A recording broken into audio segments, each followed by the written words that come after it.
Welcome, everyone. We are delighted to have participants from many different places around the world, whether you're joining us live or watching us later on. And we thank you for being with us for another session of the Spiritism Talk series, promoted by the United States Spiritist Federation, held every Saturday at 11 a.m. U.S. Eastern Time. It's my pleasure to host today's talk presented by Dan Assisi, who will be speaking on the topic Kardec's advice for the age of AI. So let's all give Dan a very warm welcome. But before we begin, allow me to briefly introduce him. Dan is an award-winning author and internationally celebrated speaker who has delivered hundreds of talks and conferences on spirituality in over 60 cities and on 4 continents. Known for a deep mix of deep thinking and witty humor, Dan takes a unique approach to spirituality that is steeped in reason to remind our audiences everywhere of our spiritual nature. Dr. Assisi is a founding member of the Spiritist Institute and of the California Spiritist Association. You can also find him as the host of the Spiritist Conversations podcast. Daniel holds a doctorate degree in education and a master's in public administration with a graduate certificate in public policy from the University of Southern California. Please feel free to send your questions at any time during the presentation using the chat window. Peter, Dan has set aside time at the end to address your comments and questions. And now, Dan Assisi. Thank you, Brad. Thank you for that warm welcome. Hello, friends from everywhere, whether you're following us live or you're watching this afterwards. I'm excited to be here and just take a couple of minutes to talk with you today about AI. AI from a Spiritist perspective, or should I say, what kind of sage advice could Kardec give us for the world of AI? So today we hope to talk for a little bit, maybe 20, 30 minutes, depends on how excited I get about this or if I go down a rabbit hole. And then if you are around, feel free to pop questions into the chat or whichever channel you're watching, and we'll try to get to it. But my desire here today is just to really, really think about AI in this modern era, because I think we're all struggling with it in one way or another, right?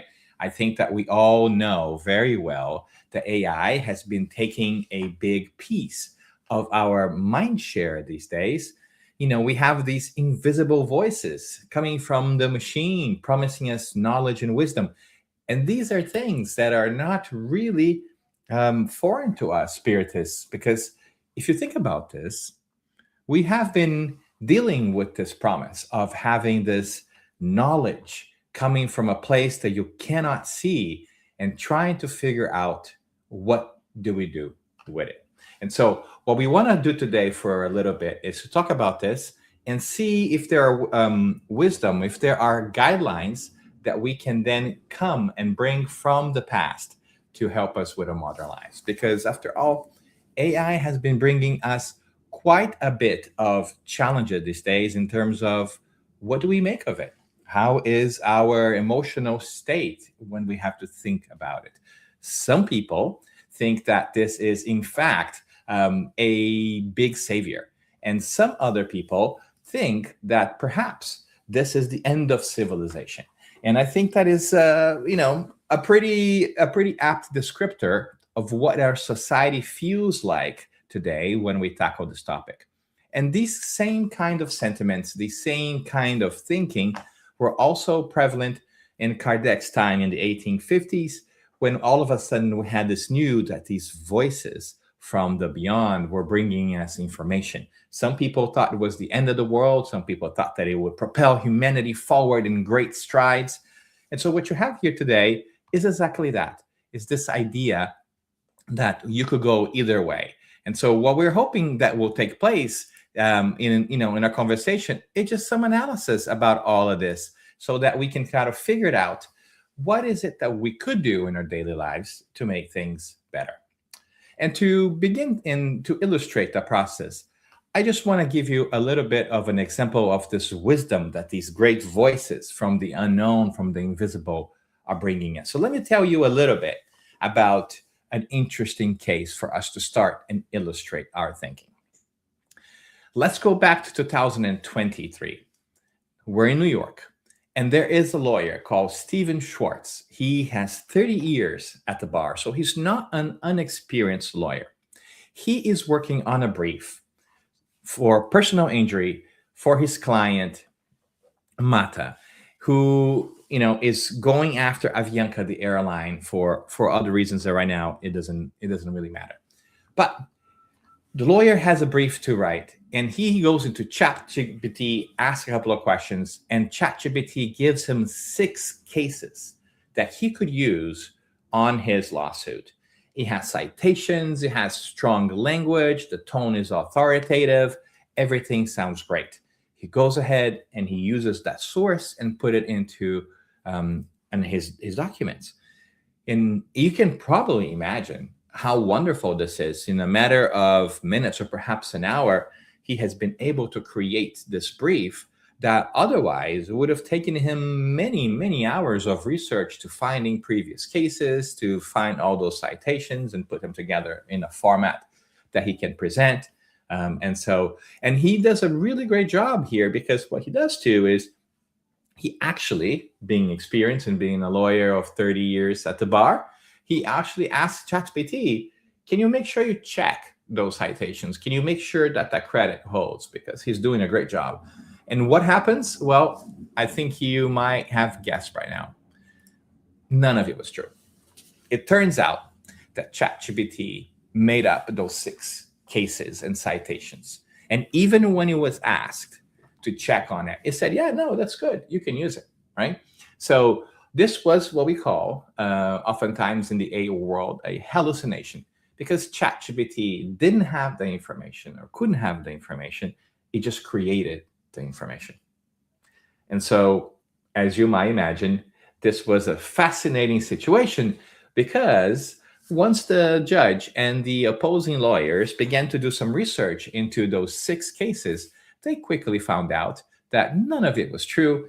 They were perplexed, and eventually the judge in the court in New York in June 2023 fines the lawyer, $5,000 sanction, and telling, you can use AI for sure, but you are responsible, especially as a lawyer, for the outcomes it produces and for the content it produces. And so that's an interesting piece there for us to consider for a second, because for a brief moment that day, what we had was AI working as a spiritual mentor for the lawyer, right?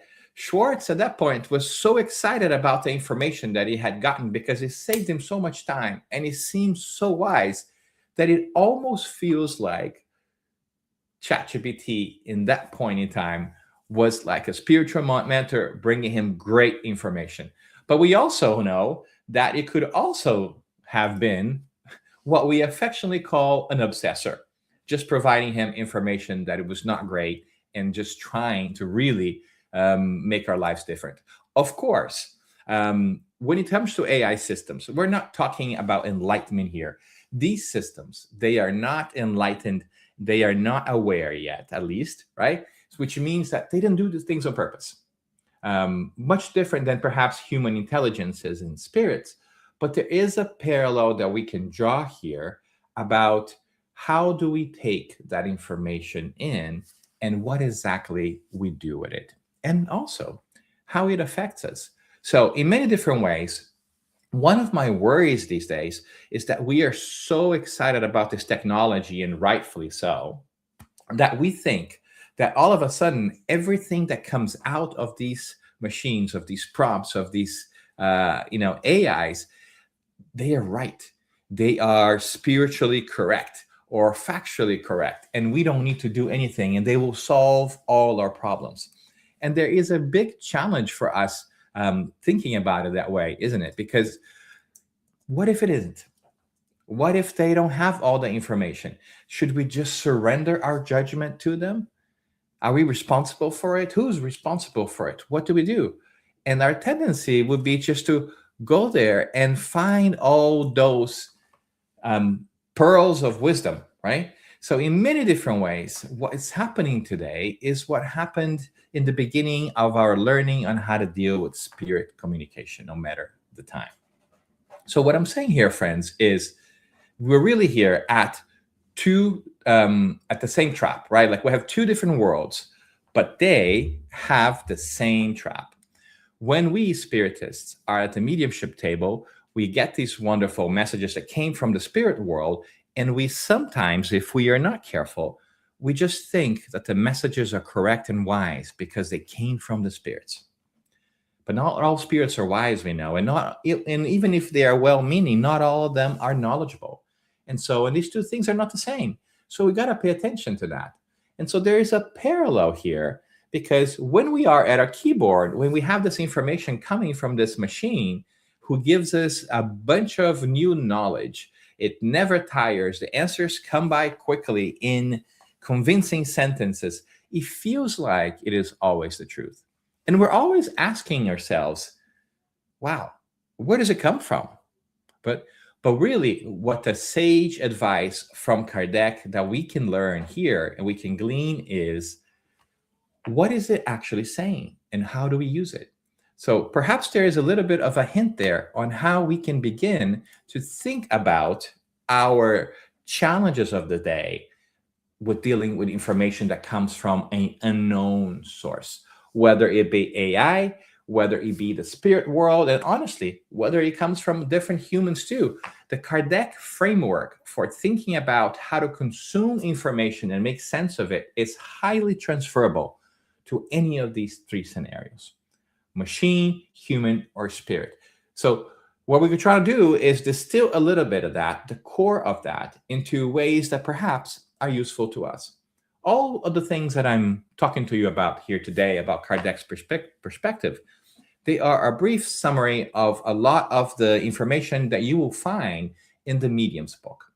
The Medium's book is a wonderful publication, the first treatise that I know of that deals with mediumship in general and how to use it and how to make sense of the quality of communications between worlds. So in there are many pearls of wisdom that we can take that are practical in many ways to find out how do we filter information in our lives. So what I really want to talk to you about today is two different takes of how to look at this, right? And I call them the two challenges. And what do I mean by that? I mean, there are two challenges that we want to address. The first is the quality challenge. How do I judge what I am told, right? What information am I receiving, and is it sound, regardless of how it arrived? That is one of the challenges of the modern time. If we already struggled with typing a word into Google and getting 60,000 different sources and making sense of all that, now the challenge is slightly different with AI. We get one answer. It seems a lot easier, but the same perspective still applies. Is it true? How do we know? The second challenge that we also have to think about is what I call the influence challenge. What is it doing to me? When I am in the middle of this process, using these tools and digesting this information, how is that influencing me? How is that changing me? So it's all about permissiveness. What am I letting this system become in my life? And what does it do to my own judgment? Am I surrendering my judgment? Am I getting addicted to these easy solutions? What exactly is taking place there? And so I invite you to think about those two frames as we go through our conversation here today briefly, so that we can have some questions about things in general and maybe have a little bit of chat if you're up for it. But here we go. So we have two challenges at hand, and we want to tackle both of them. And I think that there is a lot of guidance that we can take from Kardec. And that's the beauty of it, right? We have old wisdom from the 1850s that is still applicable to our everyday challenges. So this guidance that we have in the Spirit's book and in the Medium's book, and that we get from Kardec and the good spirits that were compiled into what we call Spiritism, can also serve as guidance and counsel for us in the modern world, even though it took place in the 1850s.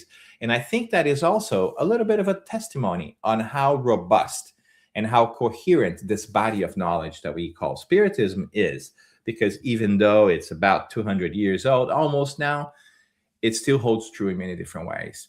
And it's about not only giving us information, but teaching us how to get information and how to make sense of information.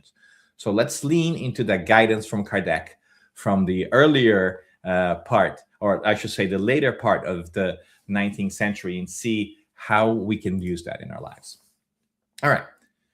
So first one, the quality challenge, right? So let's go ahead and tackle that. So the quality challenge is an interesting piece. It's all about making sense of the content. And it's trickier than we imagine. First, it makes complete sense that we just say, oh, it's about quality. But it's also about getting yourselves out of the way so that we are not influenced by the environment and by the things around us to make sense of things. Put in a different way, we see Kardec here telling us in the Medium's book in item 256, for instance, that we must judge the communication, the quality of the communication, right, by its quality rather than by its name. If a bottle of wine is bad, the label will not make it any better, right? And I think that is a beautiful way of putting it in ways that we can understand. When a piece of information comes to us, we have to judge whether the content of the information is good. Much the same way when you open a bottle of wine, the only way for us to really find out the wine is good is by trying it and tasting it and see how it feels. It could be that the bottle of wine, even if it was very expensive, may have gone sour and is no longer good. So the label outside, it is no indication of whether the wine's actually going to be good, right? So that sounds simplistic, but what we're saying here is the same thing. You know, ChatGPT, Claude, Gemini, whatever it is that you want to talk about, these are just labels on that bottle of wine. The information that's coming through them not necessarily will be validated just because it's coming from that label, from that AI system. The challenge is that we surrender a little bit of that judgment because we feel like, because it's coming from these systems, because it's coming from good spirits, because it's coming from spirits who pretend to be good spirits, it's necessarily good. And that's not always the case, right?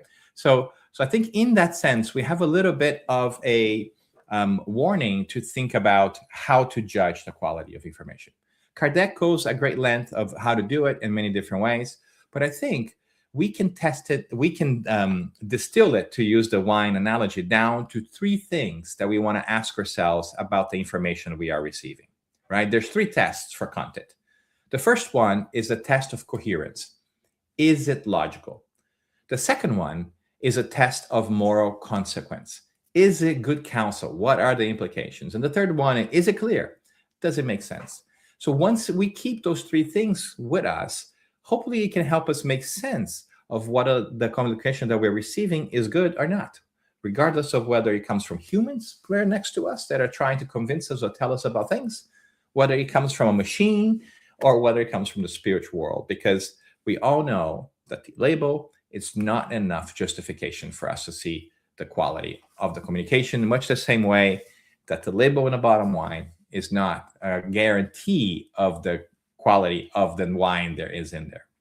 So let's just go briefly through these three and see what we can think of and what kind of support we can find in Kardec's thinking to help us make sense of things. So, all right, so the coherence test, the first test, is it logical, right? This is the commonsensical piece that also is really hard, is, does this make sense, right? Kardec tells us in the Medium's book that any absence of logic, reason, and prudence can leave no doubt as to the spirit's origin, the source of the communication, right? So we can safely apply that to our AI systems today by just saying, check it against what you already know. Do not surrender your judgment. Just think about it. Does this make sense? Does it contradict itself? Does it go back and forth? Right? You can ask it more than once. you can ask it twice. You can ask it in different ways, much the same way Kardec did, to see if you get different information, right? Is it logical? Does it really hold true? Shouldn't we ask that of also our own conversations with people when we're trying to make important decisions? Maybe, right? So when we receive a spirit communication, we say, does this make sense? When we receive a piece of advice from somebody we love, does this make sense? When we get and retrieve a piece of content from AI, we should also ask, does it make sense? The second piece here is, the second trial here is that of moral consequence. Is the piece of information that we had just received, whether it comes from the spirit world or an AI system, what will it do in terms of morality? Is it telling me to do something that makes sense to me, or is it just blaming other people or eliciting feelings in me that are not good? If there is a piece of information that is riling you up, that is pointing you towards a state of emotional being that is frustrating and agitated, perhaps we need to take a step back and think about this, right? Kardec tells us that good spirits teach us only what is good, which makes complete sense, right? So there is a filter of moral sentiment and purity that we need to put this information through. Is the outcome of this, from a moral perspective, something that will uplift us or will bring us down? Is it something that targets other people? Is it something that makes us feel not great about things? Is it something that really are going to be harmful to others? That is a filter that we should put through, in everything that we do. So the moral consequence filter is a second filter that we should apply to every communication. And to make things really simple, we can use a third one here too, which is it clear, right? So if something is good and is coherent and is also really well communicated, it should be easy to understand. So can we look at the message that we received, whether it's from the spirit world or the AI, and can we understand it clearly without a lot of doubt as to what it means? Because, as Kardec tells us, the art of saying much in a few words is a trait of the good spirits. And he warns us that the lesser spirits hide themselves behind the emptiness of their ideas and pompous phrases. So what we're saying here is, if something is convoluted and jargony and really hard to dissect, we need to think about this and reframe it. It could be that it's somebody just trying to pull the proverbial wool over our eyes. And so we need to get to the meaning of it, to the sense of it. And it's important for us to distrust anything that tries to impress us by feeling like it's really learned and it's really complex and really wise. The really great trait that the spirits have, that, at the risk of being repetitive here, is to make important things and complex things clear. And so when we are dealing with people that are telling us a lot of things, when we're dealing with messages from the spirit world that are hard to understand, one of these tests are, can we make sense of it? Is it clear? If it's not, let's park it. Let's put it aside for the time being. It doesn't mean that we necessarily discredit it, but we should not take it for granted. And I think that is an important piece of these three tests that we should talk about in general. So 3 simple tests for us to be able to see where an information comes from in terms of quality. Is it logical, right? It's the coherence test. Is it good counsel? That's the moral consequence test. And is it clear and easy to understand? That is the clarity test. Now, if we have those 3, right, to kind of make sense of the conversation and the quality of the communication, then we should also think about traps. Because I know AI and our artificial systems, they are not really intentionally evil. They are not trying to trip us, but they may just not have the information. And sometimes they are built in certain ways as to draw our engagement so that we pay attention and we use the system much the same way the spirits that sometimes want to take some of our time in our communications and our their mediumship meetings, and they just try to win us over. So there are 2 traps to watch for. that we also want to consider when we are evaluating information, right? And the two traps are the following. Trap number one is what I call the endearment trap. It's about winning you over and just flattering you so that you just like it and you surrender your judgment and your quality filter drops. The second one is the false authority challenge, which is it just tries to pretend it is someone or something that has a knowledge that it does not. So we got to watch for those two things in addition to those three positive filters. These two traps are important, and they bear us talking about them for a quick second. So the first one is the trap of endearment. It's when it tries to win you over. It's when it tries to praise you, stroke your ego or agree with you so that you're more likely to say, "Whoa, my God, this is good stuff." And this is also very normal in our level of evolutionary state, because we just feel flattered that people like us, that they think what we said was smart, and therefore they must naturally be good people, right? So Kardec tells us in the Medium's book that, evil spirits, that is spirits, when we say evil here, we mean misguided, right? Who don't have good intentions. The misguided spirits, often use exaggerated praise, and they seek to exalt the personal importance of those whom they want to win over. That is a tried and true technique of humans, to just flatter people, because once that ego is stroked, the question of quality stops being asked. I think we've all seen this. And for AI systems in particular, it's important for us to consider this, because they are a little bit sycophantic. What do I mean by that? They are designed to please you and suck up to you because they want you to use the system. So you will often find that if you push back when AI gives you something, or say, "But you sure about this? I don't think this is right," it will quickly draw back and say, "Oh, you're very right. I am sorry for that. I think your perspective is great."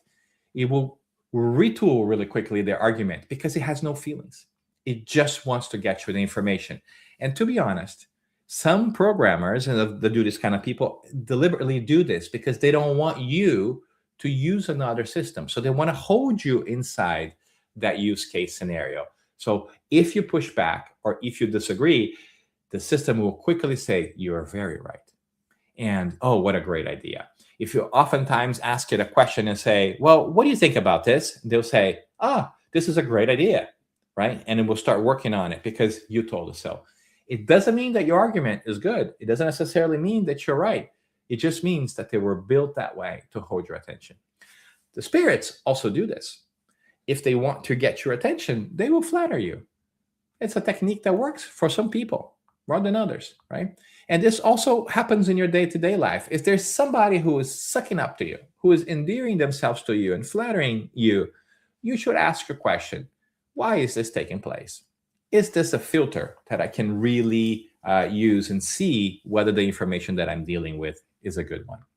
So be careful when everything is roses and when people are telling you you are the brightest spot in the universe.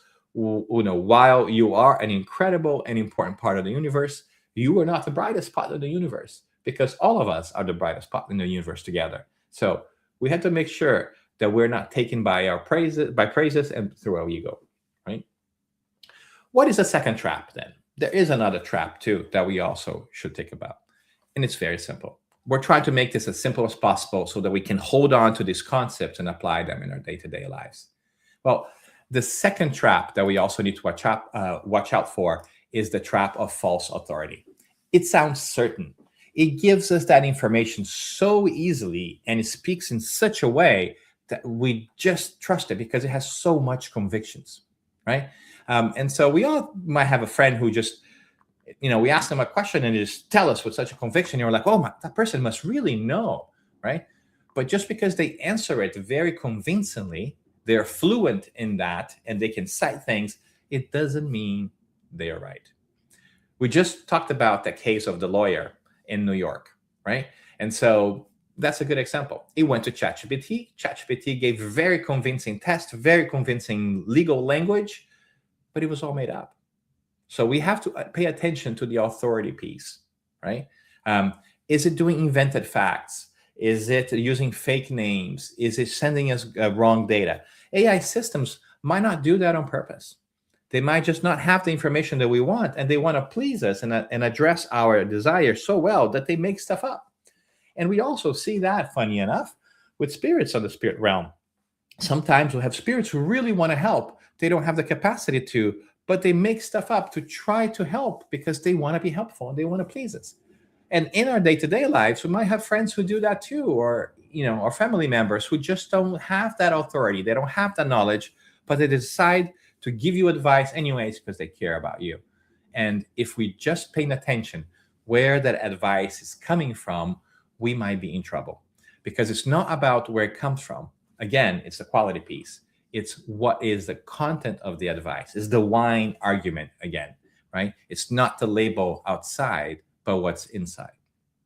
So that is a way for us to think about the quality of a communication or a piece of information, right? We have 3 tests for content. Is it clear? Is it coherent? And is it good counsel? That is to say, is there clarity in there? Is there logic in there? And is it really thinking about moral consequences? And at the same time, we have to be careful not to fall on 2 traps: the flattery trap, the endearment trap, that is, and the false authority trap. These are 2 things that 5 things that if we pay attention to, it might help us figuring out the quality piece. Now, there is now a second part to this, which is also very interesting for us, which is the influence question. And what do I mean by that? Well, the influence part is about what is it doing to me? If question of challenge, the challenge of quality was about the external world and what's coming to me, one part that we should also think about is how is it affecting me? What are these messages? What are these systems doing to me? What am I taking in? What am I accepting? And how am I changing? And that's because Kardec has always spent quite a bit of time helping us reflect on ourselves and understand how we can improve from a physical and moral and evolutionary and intellectual perspective. So it's important for us to think about the quality of the information in the outside world, but also think about what is it that it's happening to us. And here I want to make a parallel. I want to invite us to take a little bit of a poetic license in a way and think about this differently. I want to make a parallel to Kardec's framework for what we call in Spiritism spiritual obsession, right? It's a poetic license, like I said, so it won't necessarily be directly fully related, but we can use the same framework to understand how these things affect us and what kind of influence they have on us. So as you might recall, Kardec describes to us the 3 degrees of obsession, right? And by obsession, he really characterizes the influence of a invisible force or consciousness, right? Whether you call it spirit, and here it would take the license for AI, and that we cannot break free. We can find this in the Medium's book on items 237 and 200 to 241. You should go over there and check this out. It's chapter 23. And he breaks it down into 3 different kinds of obsession: simple obsession, fascination, and subjugation, right? In simple obsession, according to Kardec, we are feeling the influence of the spirits, and it's there. In fascination, something else begins to happen, which is a little bit trickier, which is we lose the capacity to analyze things really well. And in subjugation, we lose the will to act. So we're going to talk a little bit about this in more detail now. But if we remember this in our minds, knowing that this does not necessarily go in order. You don't go from simple obsession to fascination and then to subjugation. Fascination and subjugation are 2 different parts, almost as if it's branching, right? So you go from a simple obsession and you could go either way. But it's good for us to keep that model, because I think that it tells us quite a bit about how we can assess the influence of these systems on us. And here's where I want us to take a quick second to just think about these things, right? So let's dive in very briefly on this. But if you are a Spiritist and you're familiar with this framework for us to kind of judge how we are being influenced by in the invisible world, it might come easier for you. And my hope is that you can transfer that into the AI world, into the human world as well, because obsession does not only happen between incarnates, us with a body, and discarnates, spirits without one. All right, so simple obsession, which really is, when we translate to AI, is when we are being influenced by the system, but we still have our guard up, right? In the Medium's book, Kardec says, since they are on the alert, they are rarely fooled. And that is great advice for us. If we are using these systems and understand that they may influence us, then we are in a good position to push back when we need to, right? Just like you said, the mediums know perfectly well that they're dealing with deceptive spirits. We also should keep our guard up when we're using this system, saying they may not always have all the information, and sometimes they may try to serve us information that is not completely correct, right? With AI, then it's the same thing. You still check. You still make sure that you catch errors, that you push back. You do not take his word as final, right? You may feel the pull of trusting all these things, but your guard is still up. So that is the state that we want to find ourselves when we're using these systems. Just being influenced, so to speak, but not necessarily going down a deeper rabbit hole. Now, when we talk about this other state, fascination, this is a much more serious place to do from a mental perspective, from a spiritual perspective, and this is where we want to spend some time. Fascination here is the failure of the quality challenge. As a matter of fact, Kardec tells us in the item 239 of the Medium's book that fascination is a delusion which paralyzes his or her capacity, the people who are being influenced, to judge the quality of the communications, right? Plainly put, fascinated mediums do not believe themselves to be deceived. And here is the challenge, as we have experienced that in the mediumistic field. When you are in this state of mind, you stop seeing the absurdity of things. You just think that everything that you're getting from the spiritual world, or the advice you're getting from people, or the ideas you have, they are infallible. They are not wrong. They cannot be wrong. They're obviously correct and obviously right.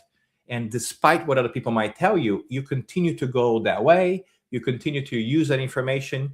You continue to heed that advice. That, in my opinion, and in Kardec's opinion, is probably the most dangerous state to be in when it comes to external influences, right? Even when it jumps out at the eyes of everyone else, we continue to do what we're doing. This blind confidence seems to be there, right? And this, in a way, is really what happened, right? With our lawyer in a previous example, he asked the question, he asked for it to double check itself. I mean, he asked the source to check its own source, which is never a good idea, right? You should always try to check your sources in different ways, much the way Kardec did in the 1850s when he was asking the spirits. He would go to one meeting, he would ask a question, then he'd go to another meeting looking for different sources and ask the same question, and then he would see what other people had asked in different meetings to see if the information he was attaining was indeed true. He had his filter up. He had his guard up. When we are in the fascination stage, we don't. We just accept what it is, and we just run with that. And that is really dangerous. So how are we taking all this information in? When we are taking information in, are we at least stopping to do the quality check, or are we so certain that it is correct that we don't even bother? If we find ourselves in the state of not even checking or even thinking we should check, maybe, just maybe, we're in a dangerous spot and should take a step back. So that is good advice that was given to us 875 years ago, and that to this day we can still use, regardless of whether it can be used in mediumistic communications and meetings or in our day-to-day life. Are you stopping to check? Are you questioning yourself? Right? The third case here that he puts to us over there, or I should say, the third state of mind that he brings to us over there too, is that of subjugation, which is nothing else but the failure of the will. If fascination is the inability to question the quality, here in subjugation, it's the failure of the will. What does that mean? That we're still aware, but we can't control ourselves, right? He defines it in the Medium's book as a constriction that causes its victim's will to become paralyzed, right? We know in the space that we are being controlled or influenced by outside forces. We just don't feel like we can do anything about it. It's just the way it is. Or even if we want to, but it's so much work. Clearly, I'm drawing a parallel here, right? But with AI, in this case, is when we just outsource everything to AI and we just let it do everything. We know that it can make mistakes. We know that it can do things it's not supposed to. This is the agentic way, right? We just have agents doing stuff for us. We know it's going to make mistakes. We know that it's not a good thing, but we just let it happen. So that is also a filter that we want to think about. Clearly, I am adapting slightly these three different things: simple obsession, fascination, and subjugation, to the AI context, so that we can audit ourselves and see how we are thinking about this. But I think that you can see the connection. I hope that you can see the connection between things. It's important for us to check ourselves on that too, right? And my point here, at the end of the day, my friends, is that even the most refined, educated, and otherwise intelligent individuals, as Kardec tells us, are not all exempt from this influence, right?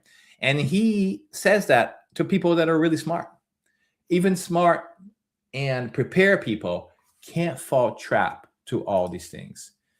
And it's important for us to be aware of these things, right? Because at the end of the day, there's another great piece of advice that he brings to us here, is that the remedy to this, the fix to this, is not to abandon the tool. It's not to say, I'm never going to use AI. It's not to not engage in mediumistic communications, right? The goal is to bring our guard back up so that we can make the best decisions we can and learn to discern along the way, right? He says to regress our obsession, or the degree of our influence, to the degree of simple obsession. To just go back to just merely being influenced, but still retain full possession of our will and our judgment. That is great advice for us, because we also know we're not perfect. That means we are going to make mistakes. So there are no point in us beating ourselves upside the head because we made a mistake. We just have to be on the lookout for them and correct them when they come, because they're going to happen, right?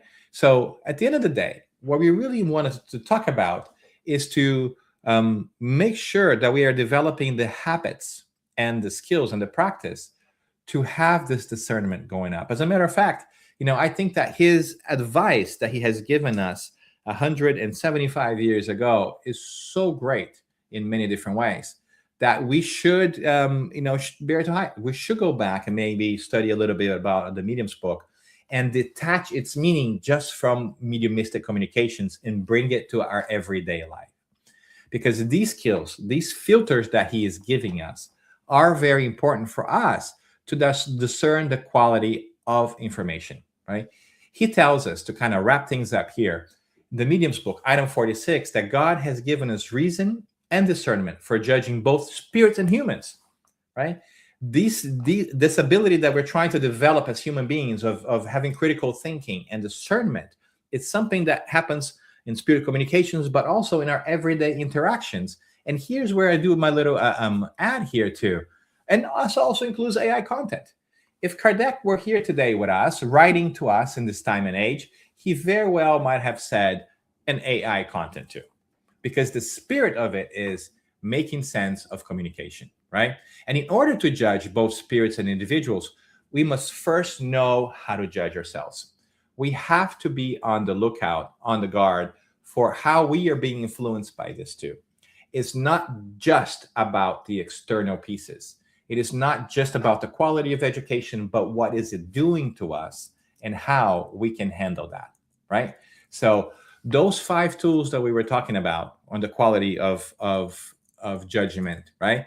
We want to make sure that we are always up and running, and logically speaking, and making sure that we're testing for quality. How do we do that? Is the message clear? Is it coherent? Is it logical? Right? Number 2, and is it good advice? Does it do us good? That is great. 3 great checks that we can do. And also, we should be on the lookout for whether that information is trying to win us over emotionally. Is it trying to endear itself to us and flatter us so that we drop our critical thinking shields And is it bringing itself in a sense of false authority to intimidate us or to coerce us into accepting it? That's how we take a look at the quality piece. And on the influence question, we ought to ask ourselves, hey, what kind of influence am I having or over me here on this? Am I just being mildly influenced? Am I so down the rabbit hole that I'm not even thinking about whether I'm influenced and I'm just accepting everything that comes at me and I cannot possibly see that? Of course, if you're in that state, that is really hard to get out of the state. But it's good to not to get there to begin with. But am I so fascinated by this information that I cannot accept that it might fall? Or am I in a place where I know that it could, make a mistake, but it's so convenient, it's so easy, I'm just going to keep doing it because I have a little bit of a attitude of let it ride, right? So that's something that we should always talk about and think about when it comes to ourselves. To wrap things up then, what can you take with you, right? I think that if we're talking about the quality challenge that is about the outside world and dealing with people, and we're talking about the influence challenge, which is about dealing with yourself, there are two sets of takeaways that we can take, especially if you want clear guidelines on how to deal with your AI system, right? You can actually change your state of mind, but you can actually train your AI too. So when you're talking to your AI, if you're giving it instructions, why don't you ask it not to flatter you, to tell you if you're wrong? Because AI has some very little programming there to actually try to deceive you. It can follow directions. So flat out ask me. These are things that I have, for instance, in the AI tools that I have and the set of general guidance that every AI client has. You can tell it things about yourself and how you want. And I say, don't flatter me. If I'm wrong, say so. Push back, right? Advise. Don't decide for me is a second one, because oftentimes these systems will make tons of decisions and assumptions for you. And I ask them, every time that you're going to make a decision, go ahead and call it out for me so that I know that you're making a decision, right? The third piece of advice that you can ask them and ask people in general is, hey, it's okay for you to say, I don't know, instead of trying to guess. If you don't have the information, tell me you don't have enough information. You cannot make a strong connection. The fourth one is, hey, let me know of anything that you're not sure and that you might just be inventing. And the last one is, give me the source that I can't verify. And ask that multiple times, because if you're not careful, you may find yourself in the same spot of the lawyer in New York, Schwartz, in 2023, that got himself into trouble by using information that it was not true. And the judge that actually caught that, besides fining him and, obviously give him a little bit of his mind, also told him that he should have, that the Schwartz, a lawyer, had to write a letter to all the real judges that ChatGPT said had all these precedents, right? That were all made up. Schwartz had to write a real letter to them apologizing for using their name in something that it was not true, because using that fake information, he was actually involving the credibility of real people that had nothing to do with it. So that thought was interesting too. So there you go. For your AI perspective, you can do this. Make sure that you're not flattered. Make sure that you're in advice mode. Make sure that you call out, when you don't know. Flag things that might be not sturdy, and make sure you check your sources. Have your AI do that with you, right? And the other side, when we talk about the influence challenge, here are things when you turn inwards, and you should ask yourself, when I'm interacting with people in these systems, when did I last catch a mistake? Am I really thinking about this? When did I last disagree with this? Do I have feelings about this, or I'm just accepting everything it is? What do I think, right? And if you also want to check to make sure you're not overly dependent on this, could I still do these tasks without it, right? Am I just cognitive offloading things to the system? And I'm just saying, yeah, do this, but I don't even know what's happening. I don't even know what's doing. If you don't understand it, and if you can't do it, at least, more slowly, then there's something that we need to think about in the use of these systems. It might just checking things or accepting things, right? So there you go, right? One big piece here of things that we need to talk about is that Kardec is very adamant that no formula replaces your own judgment, right? And I know that I'm giving you some structure here, but deviate from that structure and think for yourself, because it is your discernment, it is your thinking that is going to really figure things out. And if I were to sum things up as an advice for our age here nowadays, is our evolution is not automated. You cannot go into automatic pilot to become a better person. You cannot go into an automatic pilot when you're using these systems that give you knowledge. You have to be there, right? Kardec told us, good spirits allow the best mediums to be deceived sometimes so that they can exercise their judgment and learn to discern truth from falsehood. We too need to learn to discern truth from falsehood. So all these challenges we're having and all these troubles we are going to have with AI are also divine providence at work, letting us have the opportunity to learn how to discern. Discernment, critical thinking is the work. We need to have the opportunities to differentiate between what's right or what's wrong for us, their implications, and we will only learn that if we are engaged with challenges that push us forward. So make sure that you're exercising your discernment and that you're really working on growing those skills that are innate to you, using this framework, using any other framework, so that you're not caught in a place where you are putting forth things that are not true, that are harmful to you and others, or you're just simply accepting everything that comes your way. Because if that's happening, then you're not in a good place, right? So Kardec has given us advice from 170 years ago on how to judge the quality of spirit communication and communication with humans. It is up to us now to go back to that book if we want to reflect on this and apply this to our everyday life. And I think it's brilliant. It's brilliant that we have this framework that teaches us how to do this. It's no surprise that, as a matter of fact, the whole of Spiritism has been developed on top of this idea of discernment. Initially, Kardec's discernment of making information, making sense of information that comes from the spirit world, but later from others who also showed a great degree of discernment to grow that knowledge and grow themselves in the process.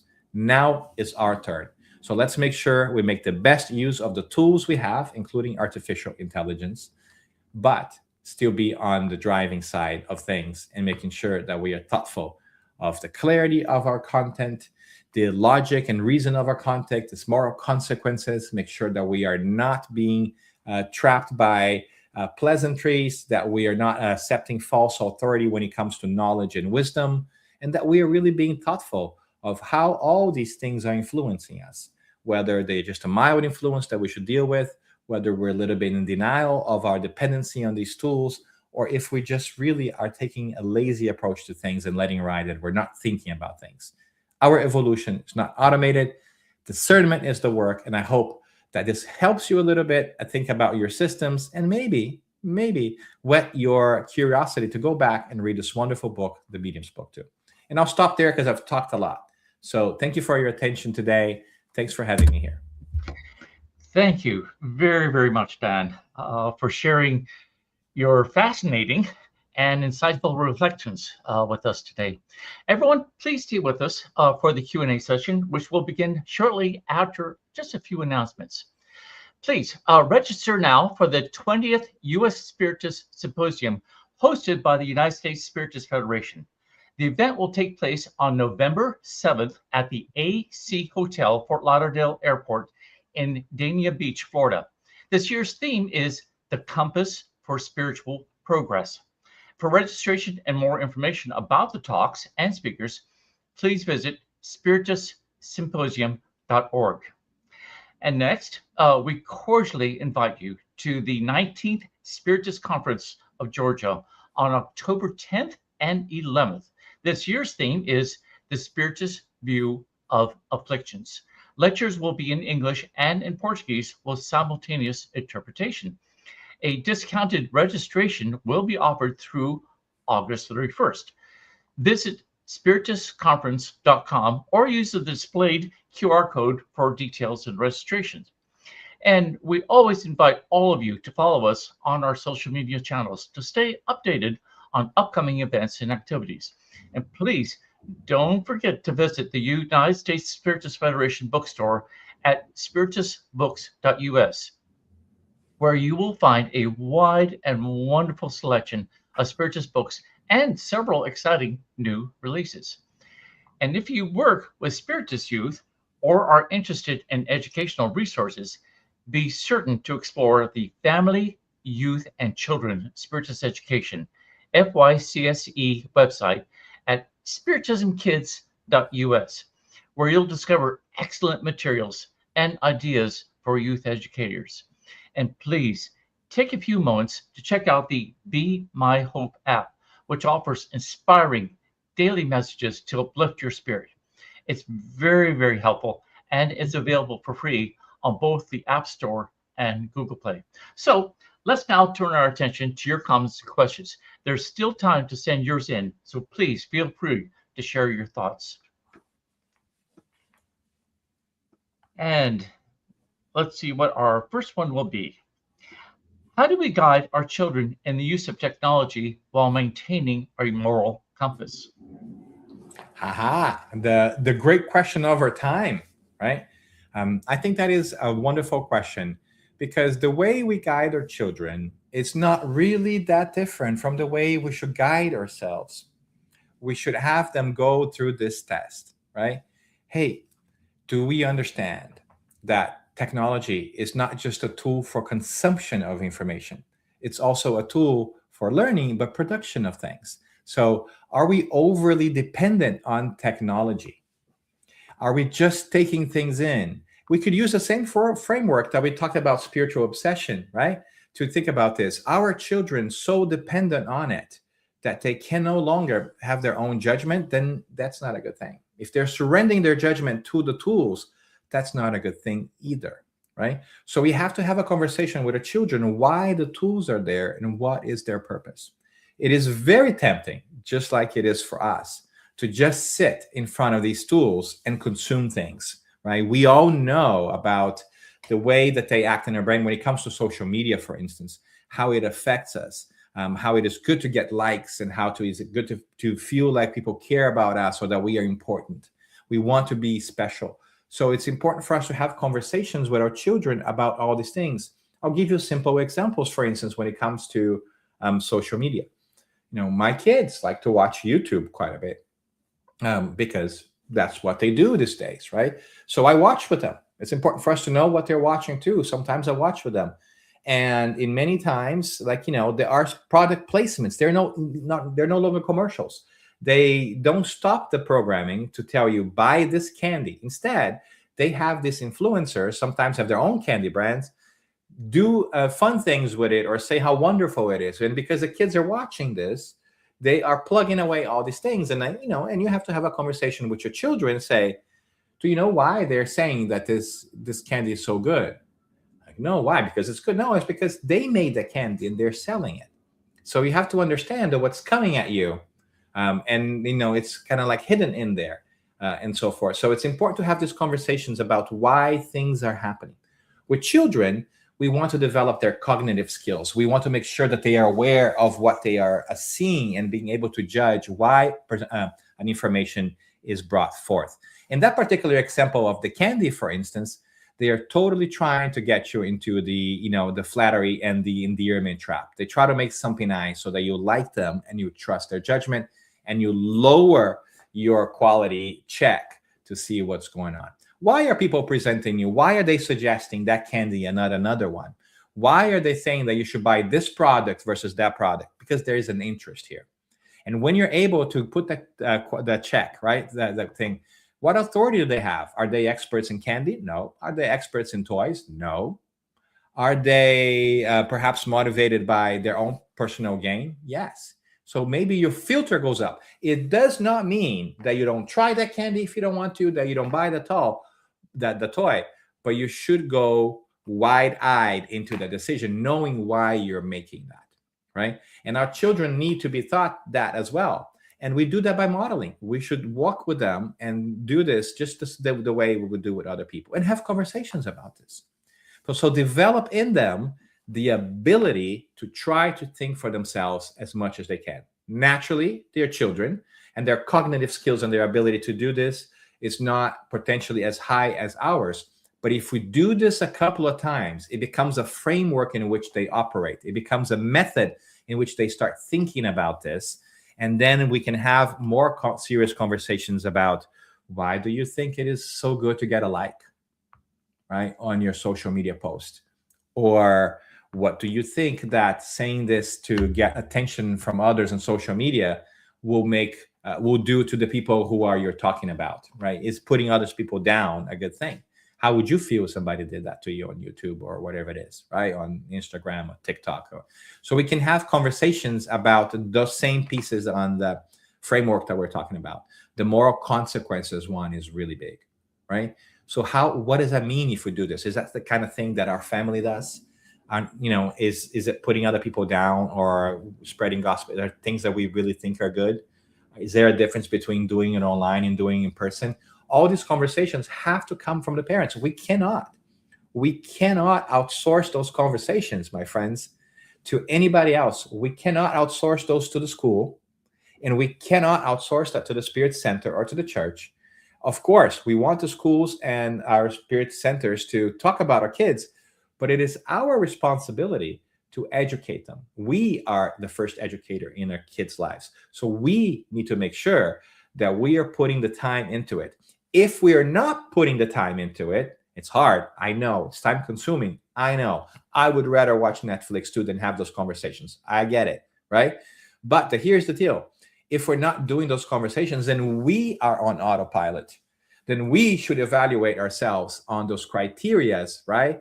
And we are just in let it ride mode, right, of influence. And we're not really thinking about our role and being reflective about what makes us the people we are and the responsibilities and roles that we have. So if we're not doing that with our children, I don't think that we need to necessarily to know everything, right? But we can even call it out like the framework tells us, right? Kid, son, daughter, I don't have all the answers here. We should look at this together. Modeling that kind of questioning is already a great thing, because sometimes kids think that we know everything. And they have this impression that parents are perfect, and therefore they need to be perfect. So they don't know how to deal with failure or not knowing things, and they might make stuff up because they feel like they have to. Wouldn't be different than AI. Wouldn't be different than ourselves, right? So taking the time to assess ourselves and assess our kids and have conversations about what makes the information good information, and what is it that we should be on the lookout for to not be influenced by other people's agenda. It's part of the human experience. We should all be doing it. And we can say, and this is when I get off my soapbox, I'm just going to stay on it a little bit longer, is if we do more of this, maybe the world out there will be a little bit better than we have right now. I think we're lacking a little bit of that judgment that Kardec brings to us in our day-to-day world. So hopefully that's helpful. Very good advice. Thank you, Dan. And can you talk about the use of AI in spiritual transcommunication? Do you think this can pose a dangerous practice? Oh, fascinating question for my namesake over here. So no doubt, AI is opening wonderful frontiers for us to do different things, right? Process information faster, see patterns where we can't, or will take us a lot longer time. So there's wonderful uses of AI, and we can go into the pyramid of use of AI the way I see it, right? But I think this question particularly is really interesting, is how can we use AI for spiritual transcommunication, right? Transcommunication, or sometimes, used as known as ITC2, right? Is the ability for us to use machines and technology to receive communications from the spirit world. So there's a lot of interesting research that takes place all over the world about this. Even Bruce Schwartz, for instance, in the labs of the University of Arizona, have done a lot of work. I'm actually writing a book. I'm finishing writing a book that also talks about transcommunication, about in addition to other scientific evidences of life after life, because I find it fascinating. So I think that there's definitely a place for instruments and technology to play a role in communicating with the world. As a matter of fact, Dr. Bruce Schwartz, for instance, is developing a project for a while now that they call the Soul Keyboard, which is a tool that would be able to sense the interaction of the spirits through electrical, very low level electrical communication, that will be sort of like a soul keyboard, like a big keyboard that the spirits will be able to type messages in that will be registered on a computer and thus communicate with us, bypassing the traditional medium, right, channel that we have. I think it's fascinating stuff. And I think it should definitely be explored. But and so I think AI in there will have potentially an opportunity for us to develop new designs for these things and to help us detect information. Other experiments, for instance, that were being done with transcommunication is they have kept a room really, really, really dark, like dark in scientific levels that we and I don't understand.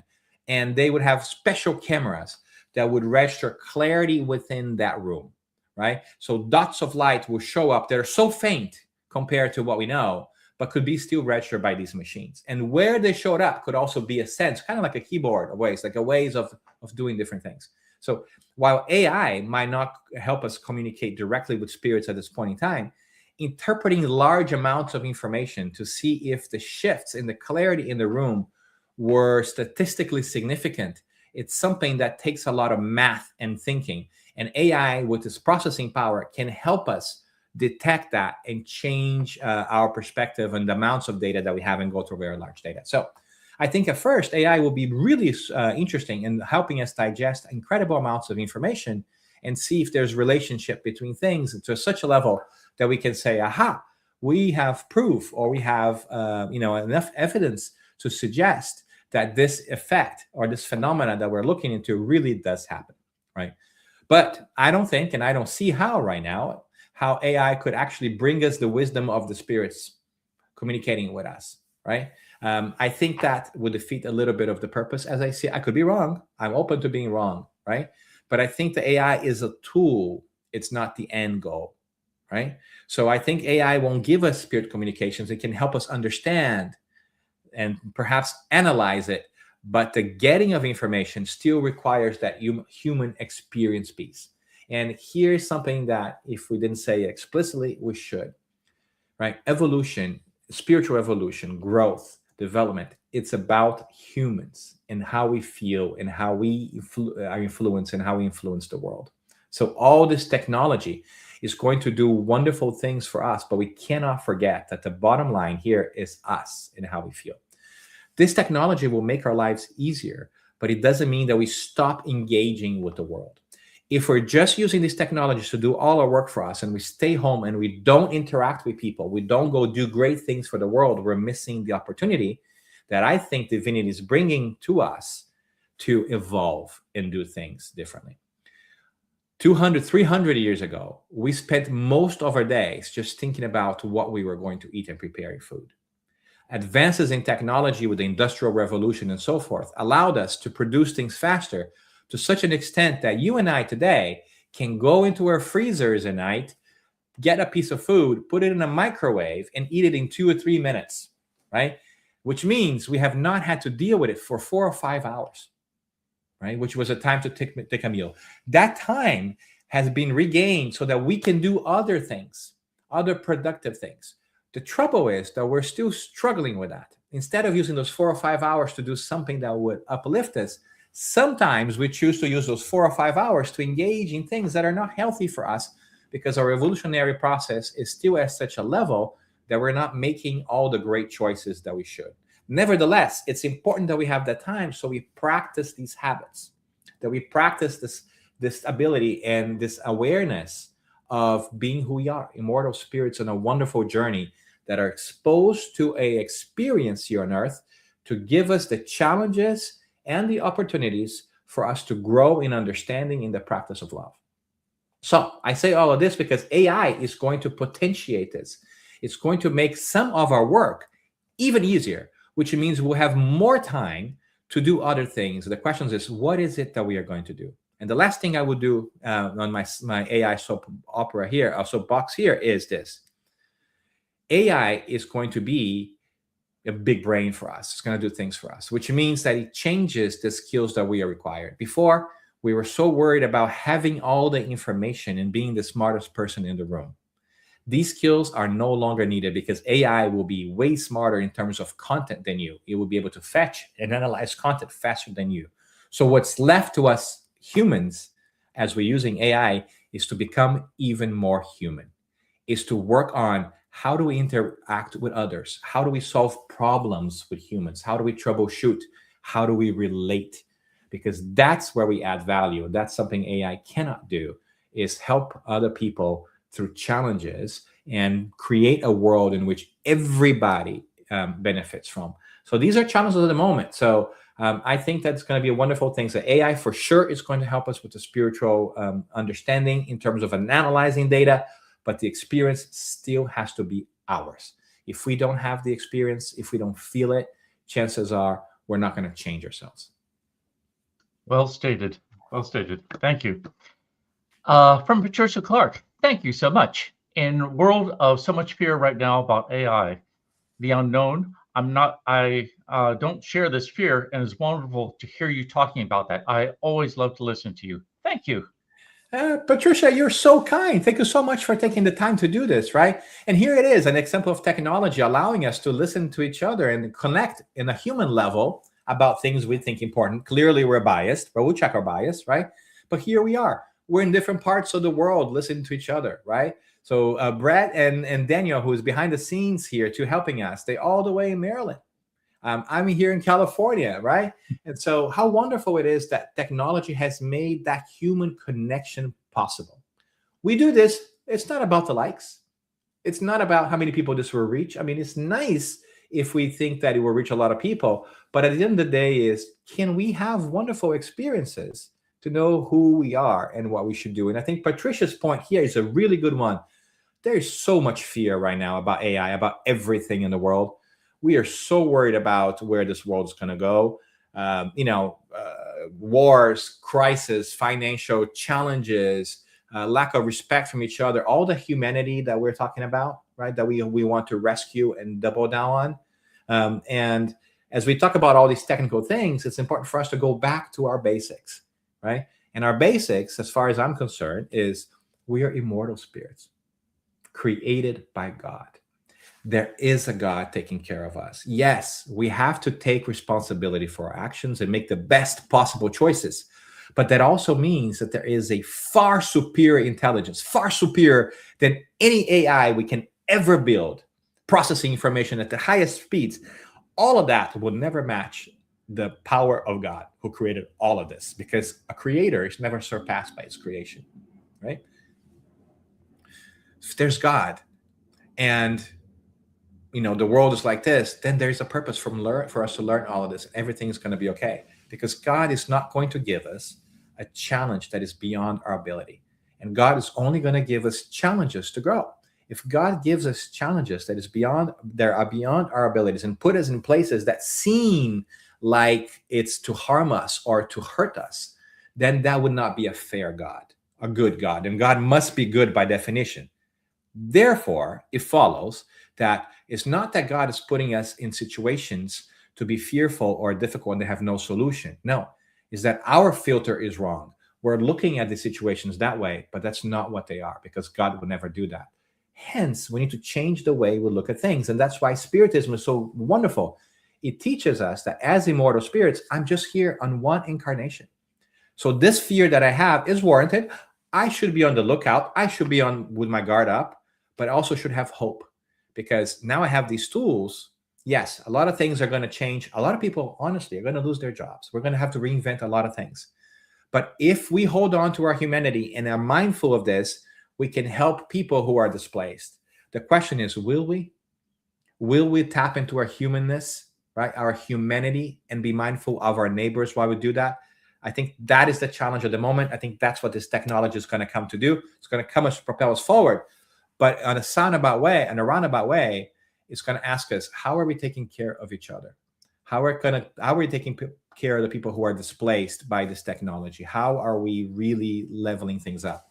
So yes to fear, yes to anxiety, but let's tone it down a little bit, and let's be hopeful, and let's be on lookout for each other, because it's not the government that's going to take care of us, or whatever government and other people, is us taking care of each other in the kindest and most helpful way. Let's be helpful. Let's not wait for a solution from the outside world. Let's make sure that our inside world's figured out, and let's be part of the solution for the outside world. Truly well. And let's see. Is there a place for artificial intelligence in disseminating Spiritism in the world? Absolutely. Great question. Absolutely. There's a place for artificial intelligence in all kinds of ways. It can help us make sense of information. It can help us summarize information. Now, we can make, and as we've seen a couple already, right? AI bots, or I should say agents, who you can ask tons of questions about it. AI can also help you, create wonderful social media posts or even content, and it can be a help. But it should not be, I would say, the only thing we do or the main thing we do. AI is to help us grow and understand ourselves. So if we're hoping that it will do our job for us, then maybe we should rethink our role in all of this. If AI is disseminating stuff, what are we doing? Right? What is our responsibility? So I think AI can help us think about how we do it ourselves, can help us position, can produce materials, but let's not surrender the responsibility of putting forth good ideas, whether it's Spiritism, kindness, or charity, whatever it is in the world. AI can do that for us. We have to do that ourselves. We got to put ourselves in there, right? Otherwise, Jesus could have sent somebody else to do the job. He brought himself down with all his wisdom, and he sent many messengers, but he came down in person to do it. It is the human piece that's really going to get us there. It's the human connections with each other, how we treat each other, that may convince somebody to say, you know what? Brad is such a nice guy, and he was so helpful. I wonder what he thinks about this, and what is the Spiritist thing that he does? What does that mean? I may be convinced by the examples I see more than the really wonderful talks or logical arguments he presents, right? Both are true and helpful, but let's not forget of the humanity of this. If we are trying to move forward a body of knowledge, it's about the growth of the human being. Presenting just with artificial videos and artificial reality might not be the best way. It doesn't mean that we don't do it, but it's not the sole most important thing. At least that's my take, right? If we're talking about personal development, I don't think a machine can help me do personal development. It can point me in the right direction, but it's not going to be my mentor or coach, right? So I need to kind of see and reevaluate that. But for sure, I use AI a lot. I love it. I build lots of things with AI. It saves me tons of time. It helps me reflect. And it definitely has a role in disseminating Spiritism and any good practice out there. But humans are still what's going to make the difference. And I think that's important for us not to forget that. Good thoughts. Very, very good thoughts. Thank you again very much, Dan. And a heartfelt thanks to everyone who joined us for today's live talk, as well as to those who regularly follow our weekly Spiritism Talk series. Your continued engagement is truly appreciated.